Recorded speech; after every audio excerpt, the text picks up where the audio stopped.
Non nos representa foi un dos lemas que abandeirou os reclamos do 15M do movimento dos indignados. A efervescencia social dun momento histórico na democracia española anticipaba o nacemento de Podemos, que irrumpiría no 2014 mudando por completo o escenario político do Estado. A democracia despedíase de cerca de 40 anos de bipartidismo. O réxime non tardaría en responder e pronto as culacas do Estado poríanse a funcionar, poñendo de manifesto que o poder, fronte á ameaza, non ten reparos en saltarse o respeto tanto das leis como da institucionalidade. Os resultados do 28 de abril abríronlle a posibilidade a Unidos Podemos de formar parte do goberno. A alianza co PSOE desbordaba en escanos a suma das forzas das tres dereitas, pero finalmente as discrepancias entre ambas as dúas formacións non permitiron chegar a un acordo, impediu a formación de goberno e convocáronse as vindeiras eleccións do 10 de novembro. Hoxe temos connosco Antón Gómez Reino, cabeza de lista do Grupo Confederal Unidas Podemos, En Común Podem, Galicia en Común, pola circunscripción da Coruña nestas eleccións xerais.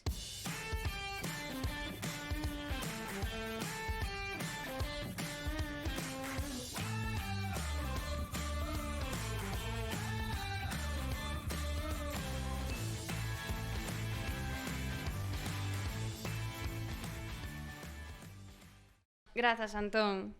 Logo desta breve introdución, gustaríanos facerche unha serie de preguntas. Cales valorarías ti que foron as razóns desta falta de acordo? En relación con isto, ata que punto podería beneficiar a Galicia de Feijóo un goberno progresista dentro do Congreso e, polo tanto, como afecta a Galicia esta situación de paralización institucional? Bueno, gracias a vos, en primeiro lugar. Son tres preguntas, se non me equivoco. A primeira, rápidamente, eu creo que todo o mundo sabe perfectamente que o principal, diría casi que o único responsable de que estemos en novas eleccións é Pedro Sánchez. Creo que todo o mundo se deu conta perfectamente que en un momento dado Pedro Sánchez, Moncloa e o Partido Socialista, pero fundamentalmente Moncloa e Pedro Sánchez, decidiron levarnos a novas eleccións e, polo tanto, bueno, creo que son os responsables fundamentais. Ao respecto de que mensaxe se dá cara a Galicia? Bueno, eu creo que é unha responsabilidade por parte do Partido Socialista ternos levado a novas eleccións e que creo que o mellor mensaxe que temos que dar aos galegos e as galegas de cara, sobre todo, a marco unhas próximas eleccións autonómicas é que somos capaces de construir un goberno progresista no Estado. E creo que eso, se non puido ser despois do 28 de abril, ten que ser sí ou sí despois do 10 de novembro. En que afecta a paralización institucional, ou, bueno, digamos, a situación institucional? Pois, bueno, eu estes días estou, como sempre estamos, pero estes días pois estiven cos manifestantes, cos traballadores de R, cos traballadores e traballadoras de Alcoa, bueno, con un montón de sectores de alguna forma industriais, sectores productivos do noso país, que, bueno, que evidentemente sufren esta paralización, pero igual que o sufren os pensionistas, que non ven como se indexan as pensións ou IPC como tiña que ser, ou como vedes, como ven a xente moza, que, bueno, que sufre unha situación, digamos, que de parálise en todo o que ten que ver coas becas ou co sistema, digamos, de potenciar a universidade pública, e todo isto, evidentemente, con moitas outras cousas, deriva da situación actual na que temos un goberno que xa leva casi un ano en funcións, e eso significa que, ademais, entre outras cosas, que non hai control parlamentario, unha serie de cuestións completamente anómalas cos que hai que acabar. Pedro Sánchez, cando se enfrontou a Susana Díaz, conseguiu crear en torno a súa figura un relato que o consagraba como o grande reformador do que ven sendo o Partido Socialista, dando un xiro progresista ao seu discurso. Hoxe o presidente en funcións volta a moderación. Que é o que lle aconteceu a Pedro Sánchez? Pode ser que se atopara coa realidade do poder, en calquera caso, non é un risco ao que Unidas Podemos se podería expoñer e ao toparse na mesma situación que o Partido Socialista? Bueno, non sei quen empezou a dicir isto, pero é probablemente moi certo, non? Hai quen di que Pedro Sánchez ya non é Pedro Sánchez, non? E probablemente eso é bastante verdad. En nada se parece ao Pedro Sánchez agora, o Pedro Sánchez que falaba de plurinacionalidade, que falaba de publicar a lista dos defraudadores, que falaba de todas estas cousas. En todo caso, non é o que digamos nós.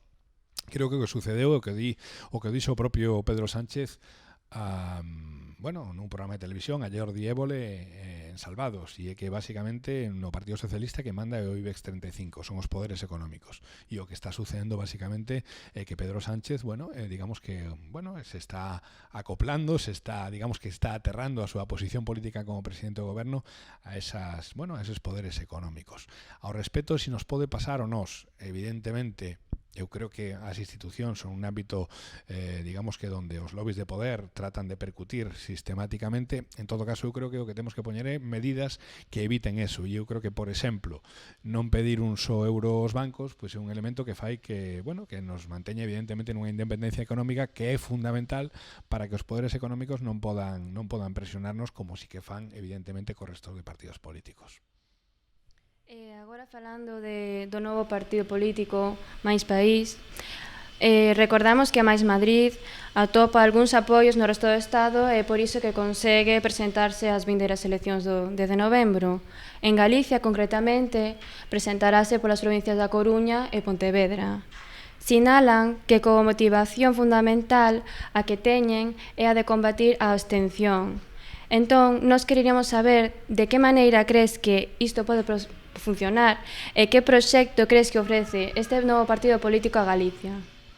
Eu, honestamente, como creo que a maior parte dos galegos e as galegas, descoñezo absolutamente cal é o proxecto de Máis País ou de Más Madrid, de Más País para Galicia. Seguindo este tema, Carolina Vescansa, supoño que a coñeces, foi unha das impulsoras de Podemos, preséntase agora como cabeza de lista de Máis País pola circunscripción da Coruña. Non é a primeira vez que vos enfrentades no terreo político. Concretamente, lembroche que en outubro de 2018 ti mesmo gañaches unhas primarias internas contra a lista da agora candidata a Máis País. Ata a irrupción do novo partido, este sector actúa e participa na executiva de Podemos Galicia. Como se vive internamente isto?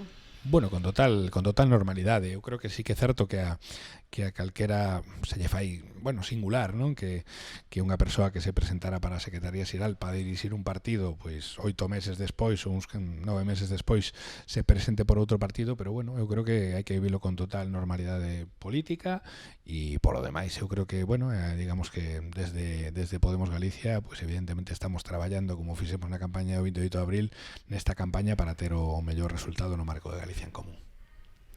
De cara ás alianzas, o 28 de abril houve un proceso de negociacións para a busca de novas alianzas nas que Podemos Galicia habría posibilidade de sumar outras forzas con partidos propios do territorio galego. Entre elas estaba a Nova, mas finalmente non se acabou ningún acordo. Que foi o que imposibilitou esta... Bueno, eu creo que son os compañeros e compañeras da Nova os que terían que explicar ou explican, de feito, pues porque non se atoparon cómodos nese momento. En todo caso, bueno, nos compartimos con eles, como ben sabedes, diferentes ámbitos, digamos, de acción legislativa, como son os concellos ou como é o Parlamento de Galicia, e a partir de aí, pues bueno, eu creo que a mí o que me toca é ter máximo respeto por esa decisión e traballar, pues como sempre, para de cara ás próximas eleccións galegas para que o espacio se amplíe o máximo posible.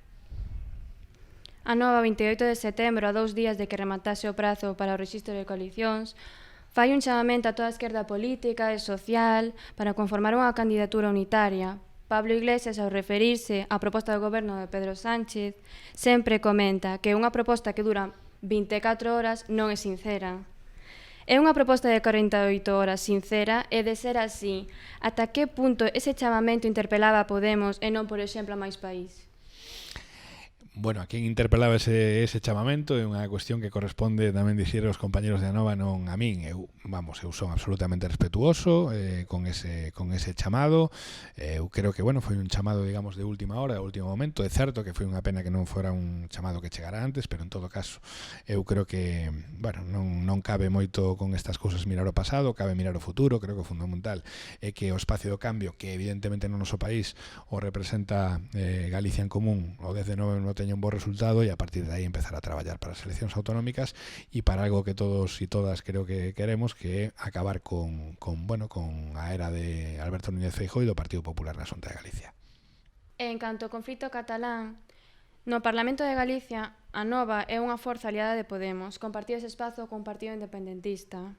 Hai moitas discrepancias en relación co acontecido nas últimas semanas de Cataluña. Creo que non. A miña percepción é que non. De feito, eu creo que os compañeiros de Anova, de Podemos, de Esquerda Unida e outros compañeiros e, bueno, tamén de sociedade civil estamos coincidindo nas movilizacións, digamos que polos dereitos civis e polos dereitos democráticos que está vendo no noso país ao respecto do tema catalán, e eu creo que, bueno, máis alá, digamos, de posicións concretas, eu creo que hai algo que é absolutamente preponderante para todos e para todas, que bueno, que se teñen que respetar as garantías democráticas da cidadanía catalana. Creo que eso está en riba da mesa, que é unha demanda tanto nosa como o resto de compañeiros do Espacio do Cambio, e aí nos atopamos e aí nos vamos a seguir atopando. E que valoración ofrecerías da condena? Da condena, pois eu creo que é evidente que unha valoración moi negativa, ¿no? Creo que ninguén pode entender que condenaran a 9 anos de prisión a dous pacifistas como os Jordis, ¿no? E creo que iso é algo que ninguén entende. Polo demais, o que sempre dixemos, en primer lugar, foi unha pésima noticia que se judicializara, é un asunto que é netamente político. Creo que agora mesmo, non só dicimos nós, o din tamén as forzas soberanistas catalanas e nacionalistas, ten que acabarse o tempo da xusticia, da judicialización, e o que ten que empezar é o tempo da política. E para eso, ademais, é para o que nos pagan tanto a nós como o resto de responsables políticos por dar unha solución á situación en Cataluña, que evidentemente pasa polo diálogo, que evidentemente ademais pasa pois porque os cataláns se podan expresar e que pasa pola normalización política e democrática. Volvamos a centrar na atención no noso territorio, en Galicia. Parece que algo que levamos arrastrando de fai anos e que segue a estar vixente é o accidente ferroviario de Angrois. Ti mesmo formaches parte da Comisión de Investigación do accidente de Angrois. Que se está a facer e que crees que se deberá facer para abordar esta cuestión dun xeito efectivo e dar por pechado o conflito? Bueno, é un tema especialmente, digamos que para min espinoso, diría que incluso incómodo, lacerante. Falamos de moitas persoas mortas, de moitas familias que sufriron moito, non? Entón, creo que hai dous carriles. Está pola parte o carril judicial, que sigue o seu camiño, non? E despois está o carril, digamos que político. Bueno, en primer lugar, eu creo que temos que felicitarnos de que polo menos por primeira vez tiveran que comparecer en sede parlamentaria ao respecto da comisión que conseguimos crear despois, por certo, do bloqueo sistemático do Partido Popular e do Partido Socialista durante moito tempo. Conseguimos que en sede parlamentaria compareceran pois responsables antigos ministros do PP e do PSOE, como pode ser José Blanco, como pode ser Ana Pastor, que compareceron. Evidentemente non compareceron, digamos que como nós quereríamos, pero bueno, creo que eso é digamos que sí que un pequeno éxito non noso, sino de, básicamente a plataforma de víctimas, que leva facendo moito traballo para tratar de poñer foco político sobre todo isto. Agora mesmo, esa comisión, o digamos que a haber unha nova convocatoria electoral, esa comisión, digamos que parou, polo tanto, na constitución das novas cámaras. O que hai que facer é, en primeiro lugar, reanudar esa comisión, conseguir que se reanude e que non se bloquee, porque hai que lembrar que foi, digamos que un traballo que nos durou 2 legislaturas conseguir que o Partido Popular e Partido Socialista deixaran de bloquear a comisión. Polo tanto, que se volva a conformar esa comisión. E, en segundo lugar, revisar si quedan persoas relevantes para esta cuestión, no que ten que ver con responsabilidades políticas, que teñan que ir a comparecer. Nos creemos que sí, a plataforma de vítimas tamén, polo tanto vamos a traballar para iso, e despois a comisión terá que ter unhas conclusións claras. E se nesas conclusións claras, como a noso suizo sí que hai responsabilidades políticas, polo tanto se terán que derivar esas responsabilidades políticas aos efectos que correspondan. Outro eterno debate, que hai da P9? Bueno, pois da P9 hai o que todos e todas creo, a maior parte das galegas sabemos, ten que ser pública, galega e gratuita, e ten que ser ademais de forma inmediata. Nos aí, digamos que nas pasadas legislaturas presentamos numerosas iniciativas, entre eles un proxecto de lei tamén para que fora pública, galega e gratuita, que ademais foi bloqueado na mesa da Cámara. Digamos que non se permitiu que fora debate, bloqueado polo Partido Popular, polo Partido Socialista e por Ciudadanos. Hai que lembrar tamén aquí que Ciudadanos é, digamos, a única forza política de relevancia, digamos, e con representación nas cámaras desde as circunscripcións galegas, que votou en contra despois da transferencia da P9. Polo tanto, bueno, creo que agora hai que, de alguna forma, constituir un goberno que faga, digamos, efectivas, o que xa son medidas, digamos, que no ámbito, digamos, do legislativo xa están tomadas. Xa se aprobou, digamos, o proxecto de lei que viña desde o Parlamento de Galicia ao respecto desta transferencia a Galicia e desta medida tan necesaria para o noso país, e o que ten que haber agora mesmo é un goberno central que a faga efectiva. Galicia semella ter un ecosistema político propio, onde a gobernabilidade acada unha estabilidade inaudita ao respecto á realidade española, posto que xa levamos 3 legislaturas seguidas do Partido Popular cunha maioría absoluta. Entón, quereríamos preguntarche se crees que Galicia é sociolóxicamente de dereitas. Bueno, absolutamente non. Absolutamente non. Eu, de feito, é algo que levo combatindo xa non toda a miña vida, digamos, que político-institucional, sino toda a miña vida militante, como militante dos movimentos sociais ou o que for. Eu creo que neste país, e me vou a estender un pouquiño, ten habido, digamos, que experiencias de movilización social como non ten habido en outras partes do Estado. No que ten que ver con a miña biografía, pois, como xeración me refiro, pois lembrome as loitas contra Lou, lembrome de Nunca Máis, lembro as loitas contra a guerra de Irak, que aquí foron tamén, digamos, que un dos sitios onde máis se movilizaron no conxunto do Estado. Polo tanto, creo que non. E ademais isto se ten manifestado en diferentes momentos tamén electoralmente. Creo que, se falaba moito das cidades do cambio no conxunto do Estado. As cidades do cambio non me lembro cantas eran, debían de ser 8 ou 9 en conxunto do Estado, de las 3 eran galegas, ¿no? E, creo que nas pasadas eleccións xerais o voto, incluindo, digamos, o Partido Socialista dentro do bloco progresista, pois o voto foi netamente progresista. Por lo tanto, non, o noso país creo que é un país avanzado, e creo que, en moitos casos o que a responsabilidade de que non haxa en materia electoral un voto claramente progresista, en todo caso, é dos responsables políticos e non da ciudadanía galega, que ao meu suizo, xa digo, é unha ciudadanía mayoritariamente progresista, máis alá de que tampouco vamos a dicir que non existe unha parte conservadora no noso país.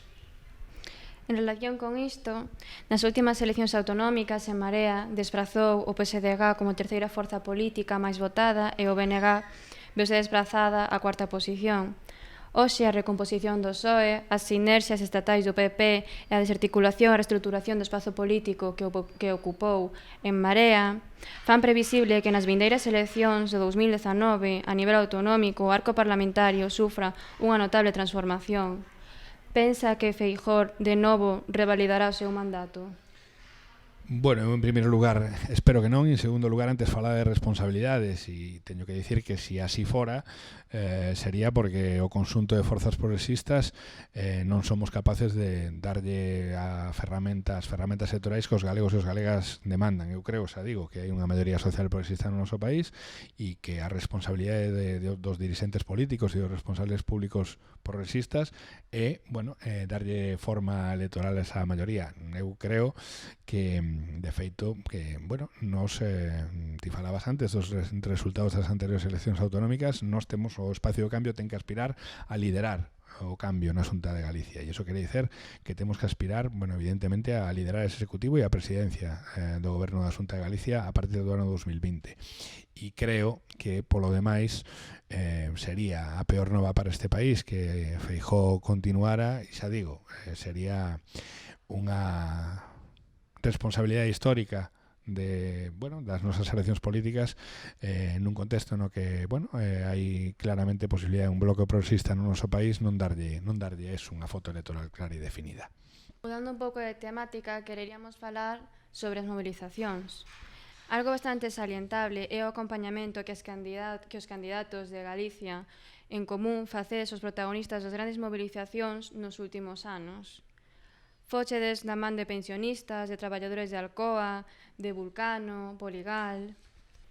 Con respecto a isto, gustaríanos preguntarche, primeiro, como abordar a problemática en torno ao sistema público de pensións e se as vosas propostas irán da man das demandas dos pensionistas. Moi fácil, moi rápido, moi concreto. Eu creo que a segunda pregunta sí, absolutamente sí. Sempre vamos da man das plataformas de pensionistas, e ademais as propias plataformas responden á primeira pregunta. O que hai que facer basicamente é indexar por lei as pensións ao IPC. Eso é algo que nos leamos no programa, que nos defendemos, que defenden as plataformas de pensionistas e que curiosamente o Partido Socialista ten evitado ata o de agora. Por lo tanto, eu creo que, bueno, é evidente que eso que hai que facer e é o que ademais fan outros países europeos, a maior parte dos países europeos do noso entorno. Todo o mundo entende que as pensións teñen que incorporarse e teñen que subir en función, como mínimo, do IPC. E polo demais, da man deles vamos sempre e, bueno, ademais sin máis exemplo que estas últimas semanas donde as columnas de pensionistas que partiron de puntos de todo o Estado confluíron en Madrid diante do Congreso dos Diputados e, bueno, hai que decir que humildemente estamos moi orgullosos e orgullosas de ser o único grupo parlamentario que o recibiu. E que medidas se están adoptando dentro do Goberno Central para abordar a crise industrial nos casos de Alcoa, As Pontes ou Ferroatlántica? As vosas propostas irán tamén das demandas dos traballadores? Bueno, medidas poucas ou ningunha. Estos días estamos facendo un símil que, bueno, hai que ter unha certa idade para lembrarse, pero as políticas do goberno do Partido Socialista son exactamente iguais que foron as políticas de Solchaga, que foi un ministro socialista de infausto recordo para todos os que viviron aquel momento, que é basicamente acabar coa política industrial e ademais non simplemente acabar coa política industrial, sino non ter unha alternativa de emprego xerado para os diferentes sectores industriais que naquel momento e agora tamén se están vendo golpeados.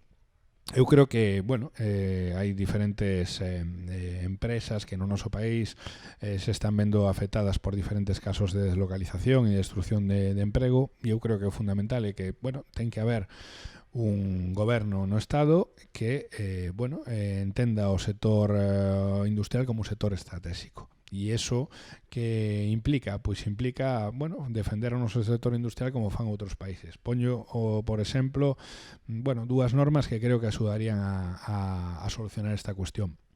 Nos presentamos un proxecto de lei que volveremos a presentar antideslocalizacións, que basicamente do que fala é de que non pode chegar unha empresa estranxeira nun sector industrial estratégico para nós e ter a maioría do accionariado desa empresa. A maioría do accionariado ten que ser público, ten que ser do Estado, ten que ser de todos e de todas e así é como temos que decidir o que se fai. E en segundo lugar, esta mesma lei antideslocalización o que di é que, bueno, si chega unha multinacional a que ademais recibe moitos casos cartos públicos, de ninguna forma se pode ir do noso país a non ser que devolva todos esos cartos públicos e ademais digamos que devolva aos traballadores a situación anterior. Creo que isto, bueno, pois por exemplo solucionaría problemas como foi o de Alcoa ou como foi o de Poligal.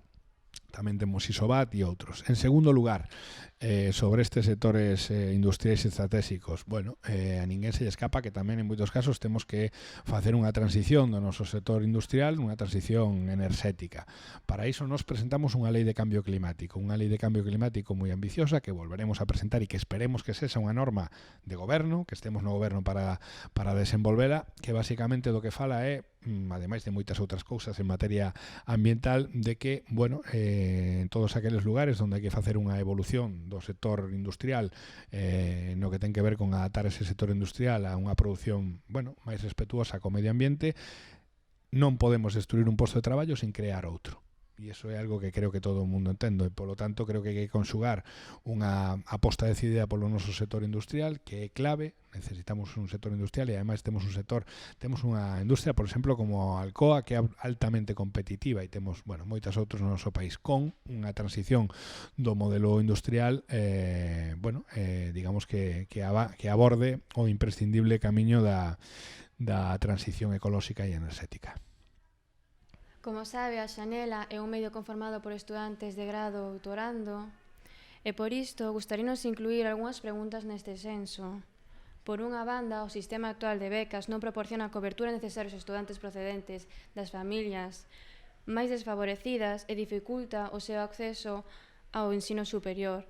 Unidas Podemos fala de facer da universidade un lugar totalmente gratuito, pero é realmente factible?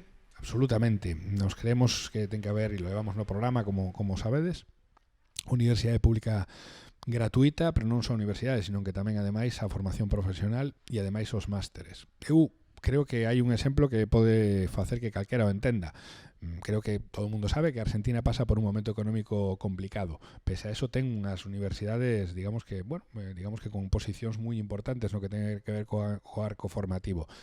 A Universidade Pública en Argentina é gratuita, 100% gratuita. E eu creo que non soleamos no programa, e un país como este ten que cambiar esa sistemática, eso que din de vamos a gastar, non, o gasto público en universidades, é a mellor das inversións que ten que facer un país, e neste caso un goberno, invertir en universidades e invertir en futuro, e non o que levamos concretamente, creemos que se ten que dedicar o 2% do PIB a universidade pública, e creemos que eso é fundamental. Por lo tanto, sí, creemos que é posible. Hai países como Argentina que o fan, o manteñen, e creemos que un país como o Estado español ten que apostar decididamente pola súa universidade pública como fan os países do noso entorno. A principios de setembro, o Partido Socialista presentou unha proposta de gratuidade da primeira matrícula para aquelas rapazas que se inscribiran en graus do ámbito científico con menos dun 30% de representación feminina, medida que foi moi criticada porque non se tiña previsto ter en conta a renda familiar. Unidas Podemos presentará algunha medida para paliar a desigualdade de xénero nos graus pertencentes ao ámbito científico? Bueno, esta medida, ademais, esta situación xa non se dará no caso de que nos podamos levar a cabo o noso programa e a universidades esa gratuita e os grados e tamén aos másteres e demais. E polo demais, levamos numerosas medidas. Esta semana, estes días presentamos o noso programa, son 850 medidas, e sei que levamos varias medidas específicas para acabar co teito de cristal no ámbito, digamos, universitario, particularmente dos investigadores e das investigadoras, e para, digamos, de alguna forma, medidas no ámbito académico, como pode ser que nas valoracións académicas se prime a paridade, diferentes medidas, tamén un observatorio teito de cristal no ámbito universitario, diferentes medidas que evidentemente sí que van da mao de combatir. Eu diría que, digamos que non diría a igualdade, o feminismo é un eixo transversal que atravesa todo o noso programa tamén en materia universitaria. O auxe das casas de apostas estás a converter nunha preocupación cada vez máis importante por parte de pais e nais que ven como menores deciden atopar este tipo de opcións como unha opción máis de ocio, sobre todo cando se atopan a poucos metros dos centros de ensino. A nosa comunidade destaca por ser unha nas que máis proliferan este tipo de negocios. Que medidas son necesarias para loitar contra a crecente ludopatía entre especialmente a xente nova, e cal é realmente o problema? Bueno, creo que o importante nestas cousas é sempre predicar co exemplo, e afortunadamente nos podemos facelo. Nos polo que abogamos, evidentemente, por, digamos que ordenar e, digamos que pechar todo o que ten que ver coa apertura de casas de apostas e este tipo de establecementos. E digo predicar co exemplo porque, fai poucos días precisamente saiu co Concello de Barcelona, gobernado por Ada Colau, unha persoa do noso espacio político, deniega a partir de agora o peche de calquera tipo de establecimento deste tipo. Por lo tanto, eu creo que hai que ser, neste caso sí que hai que ser moi contundentes. Hai quen fala de que este problema da ludopatía o problema social e de saúde pública agora mesmo máis como pudo ser noutros momentos problemas como pudo ser a droga ou outros problemas, hai que enfocalo de forma clara. E evidentemente, ademais, que hai detrás? Pois o que hai é falta de alternativas de emprego, de vida e evidentemente tamén de ocio, pero non só de ocio para a nosa xente moza. E ademais, como sabedes, se dá a característica de que, en moitos casos a maior parte da apertura deste tipo de centros son en barrios, digamos, populares, non? Por lo tanto, creo que hai que entrar de raíz, creo que hai que facer é, regular absolutamente a apertura deste tipo de establecementos. O estamos facendo en Barcelona e no noso programa vai facelo a nivel do Estado. En canto á situación do emprego precario a nivel nacional, dáse que pese a que hai un crecemento económico, isto non se está reflexando en melloras en contratos e garantías para as novas xeracións, o que está a impedir esa súa emancipación. Como paliar o desemprego xuvenil? Eu creo que é un tema moi amplio. En todo caso, Eu creo que o bipartidismo PP e PSOE nos últimos anos, digamos que aplicaron dúas cuestións fundamentais para este tema e evidentemente son recetas máis que fallidas ou deliberadamente fallidas. En primeiro lugar, o Fondo de Empleo Juvenil e en segundo lugar a bonificación de contratos. A bonificación de contratos basicamente foi digamos que unha especie de parche que basicamente se utilizou pois non para que a xente nova tivera postos de traballo, sino basicamente ademais para premiar a empresarios, para que cartos públicos directamente entraran a empresarios, sino para solventar o problema do desemprego e da precariedade juvenil. E o Fondo de Garantía Juvenil pois non é que o digamos nós, é que Europa está, digamos que apercibindo a España por nin sequera gastar todo, digamos, o montante de cartos que chegan a ese respecto. Eu creo que hai moitas cousas, non, que se poderían facer a ese respecto. Se me ocurren tres, ou, bueno, varias. Unha primeira que ten que ver con, bueno, xa que estamos falando ademais nun marco, digamos, de estudantes universitarios, unha lei de investigadores que levamos no noso programa, que fala de dúas cousas. En primeiro lugar, digamos, dun plan de retorno para os investigadores que agora mesmo temos fora, e en segundo lugar, bueno, de, digamos, que recursos económicos claros, con partidas ademais orzamentarias, para que os nosos investigadores e as nosas investigadoras podan desenvolver a súa carreira profesional e tamén, bueno, de investigadora no noso país. En segundo lugar, bueno, eu creo que tamén falamos moito de acabar coa uberización da economía, non? Nos aí, un dos eixos fundamentais que creemos que ademais pode axudar tamén a moita xente nova é, bueno, acabar cos falsos autónomos, de alguna forma obligar a que todos eses falsos autónomos que hai en empresas, obligar as empresas a que se normalice a súa situación laboral. Creo que isto sería algo moi positivo para miles e miles de rapaces e rapaces novas do noso país. E despois, bueno, creo que hai medidas económicas como é a subida do salario mínimo interprofesional, bueno, a 900 euros, pero nos aspiramos a 1.200 euros nesta legislatura, que van directamente, pois tamén cara, bueno, a nun país como noso, donde digamos que o salario da xente moza é, bueno, baixo e por debaixo da media, pois evidentemente este tipo de medidas axudarían moito. En todo caso, bueno, eu creo que xa digo, hai que acabar cos parches do Fondo de Garantía Juvenil e da bonificación ao empleo juvenil, e que o que hai que facer é, bueno, facer un cambio de 180 grados no sistema de inserción laboral da xente moza. Outro problema que está a sufrir a xuventude é a busca de piso.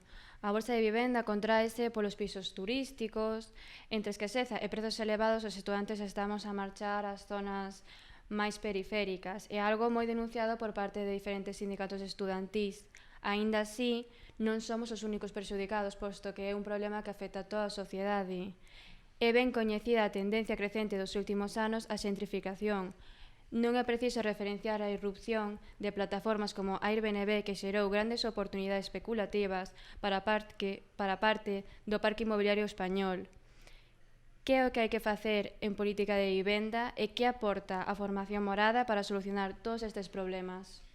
Hai que dicir que a formación morada e digamos que o noso espacio político, é certo que falábamos ao principio que naceu no 15M, pero é igual de certo que digamos que toda tamén as xeracións políticas que habitamos o espacio, digamos, de min para arriba en idade, nacimos tamén políticamente pois en todo o que foi o movimento pola vivenda, que houve, bueno, nos anos 2000, que foi un movimento moi importante e que se apuña en riba da mesa pois o que agora mesmo, digamos, antes era un problema, digamos, vinculado á falta de capacidade de emancipación, e que agora mesmo se atravesa a todas as capas da poboación e que atravesa todos os procesos de xentrificación que estamos vendo nas nosas cidades e que estamos sufrindo cando vemos como sube o precio do alugueiro nas nosas cidades. Eu creo que o que hai que facer é claro e é básico, e é regular dunha vez por todas o precio do alugueiro, e ademais deso pois hai, digamos, que ferramentas como é a Sareb que teñen que facer que haxa un parque de vivenda público amplio e a altura de outros países do noso entorno. E insisto, hai que regular o precio do alugueiro.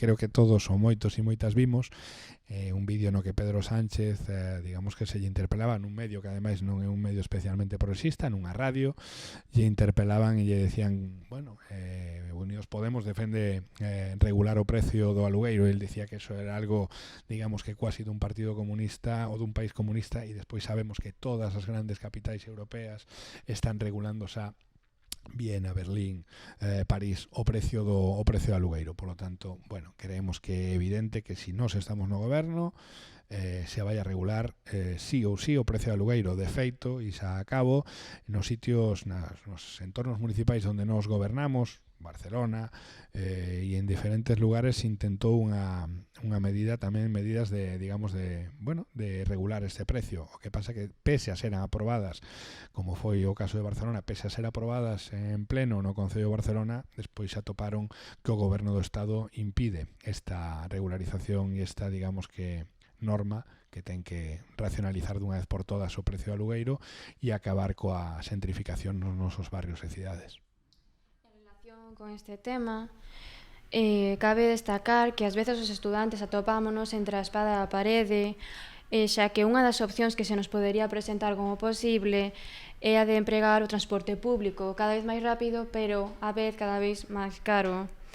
Nin as opcións dos bonos mensuais moitas veces chegan a resultar máis asequibles que o propio aluguer. Entón, que haberá das axudas ao transporte público? Bueno, nos en Galicia, nese programa que vos dicen de 850 medidas, leamos varias, pero dúas medidas que son clave. En primeiro lugar, transporte gratuito para todos os menores de 26 anos, no ámbito urbano e no ámbito metropolitano, ademais de outras cuestións. E despois levamos tamén unha proposta dunha tarxeta de mobilidade para maior de 26 anos que o que marque un precio límite de €1 en calquera transporte, ben sesa urbano, ben sesa metropolitano. Evidentemente, €1 sería o precio, digamos, máximo para calquera cidadán, máis alá de, digamos, de diferentes programas concretos que podan facer, pues, por exemplo, para o transporte rural ou para outros tipos de transportes onde o precio teña que ser ademais máis reducido ou máis baixo. Pero xa digo, transporte metropolitano e urbano gratuito para menores de 26 anos e para maiores de 26 anos para o conxunto da cidadanía, un precio máximo no noso país en Galicia de €1 para os transportes urbanos e metropolitanos. Xa que falamos de precariedade, gustaríanos que mirases esta foto. Cal é a lectura que fas dela? Bueno, unha foto, eu creo que evidentemente unha foto impactante performativamente. En todo caso, eu creo que esta foto xa é como a evolución que ten que ver metafóricamente co momento actual. O sea, digamos que representa todo actual, a precarización absoluta, a uberización da economía, por outra parte coa contradición difícilmente diserível de un rapaz que traballa en bici, non? É todo como unha bueno, é unha foto, creo que moi que sintetiza o momento político actual, de conflito por unha parte, de hipocresía das institucións públicas que falan de mobilidade por unha parte e que, bueno, que se poñen aí en riba da mesa pues dinámicas como riders, pero que sin embargo siguen fomentando o transporte privado, etcétera, etcétera, de precarización da xente moce de economía en xeral, un rapaz que seguro que non ten contrato, un rapaz que seguro que é un falso autónomo, e despois, bueno, metafóricamente tamén o momento actual onde as institucións públicas e os políticos non fan o seu traballo e, bueno, pois o que sucede é que algo que se tiña que ter resolto por vías políticas acaba nun estúpido social moi importante en Barcelona. En todo caso, bueno, tamén hai que dicir que Barcelona históricamente sempre se chamou a Rosa de Foc, a Rosa de Fogo, e creo que os mandatarios, en este caso do Goberno do Estado, que non sabían que, bueno, que podía suceder isto, non saben que Barcelona é unha cidade que históricamente, bueno, desde a Semana Negra, desde finais do século XIX, desde as diferentes folgas que houbo nos últimos 100 anos, pois digamos que sempre ten tido unha, digamos, capacidade de movilización democrática moi forte. Mais alá de que esta foto, pois tamén, digamos, que sinala lume e sinala tal, non? Entón, bueno, unha foto como moi controvertida e, por lo tanto, moi metafórica do momento presente, precariedade, bueno, as novas tecnoloxías polo medio, a movilización, bueno, unha foto tan inquietante e tan controvertida como o momento presente. Laboral recolles tamén que tes experiencia en cooperación internacional. Agora acabas de ser nomeado membro da delegación de España ante o Consello de Europa en representación do Grupo Confederal. Realmente que é o que realmente se pode facer na actual Unión Europea para transformar a vida da xente?